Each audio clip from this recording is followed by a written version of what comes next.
And finally, our legislators are stepping up to the plate.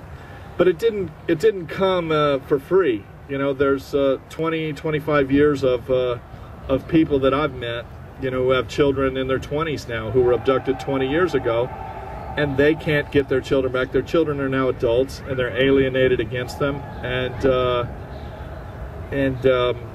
so it's you know, those people worked and tried and went through the Japanese courts only to find that the Japanese courts are a joke. The Japanese courts have ruled 100% of the time in favor of Japanese citizens.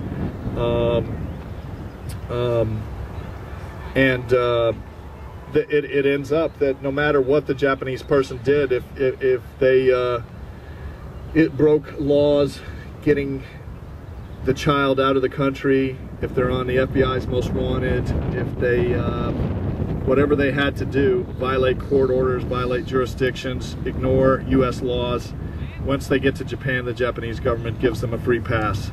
Ignore that stuff as long as they stay in the country of Japan. But so, you know, it's about legislative reform, and it's about considering, you know, this security ally of our big Asian ally, which is Japan. According to the State Department, Japan is our strongest, largest ally in the world, and they are the second biggest economy in the world. And you have to wonder, you know, what kind of security partnership we have with these people.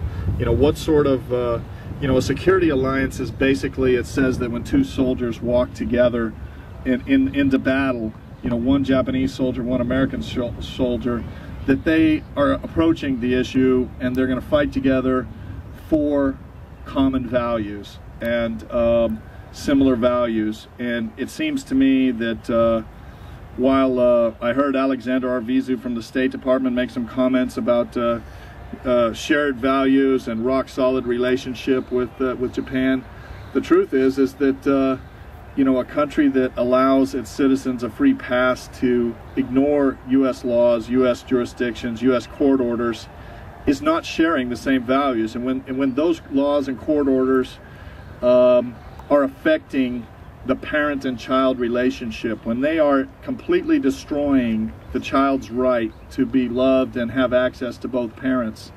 And my little daughter was abducted when she was 11 months old. It's been 2 years and 3 months now, and she may not even remember me, you know, but I am certain that there's at least 150 legislators here on Capitol Hill who will remember me. And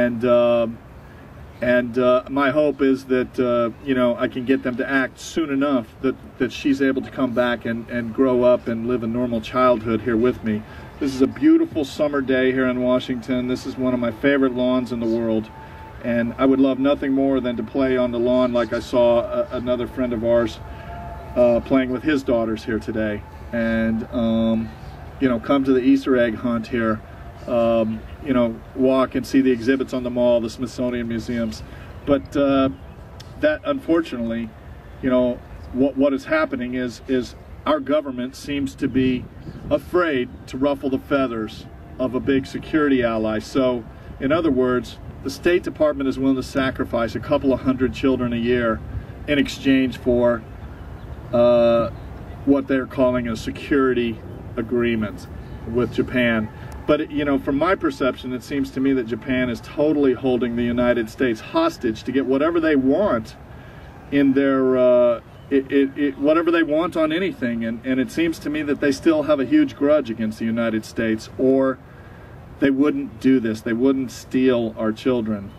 And so, you know, that's what I'm here to talk about today. I want to talk about international child abduction and how our government needs to stand. You know, it's part of the family law reform. It's part of foreign relations. It's part of children's rights. It's part of fathers' rights. You know, this is the last bastion of civil rights that seems to be overlooked at this point on our planet. And our children are our future. And children of international marriages are definitely the way of the future.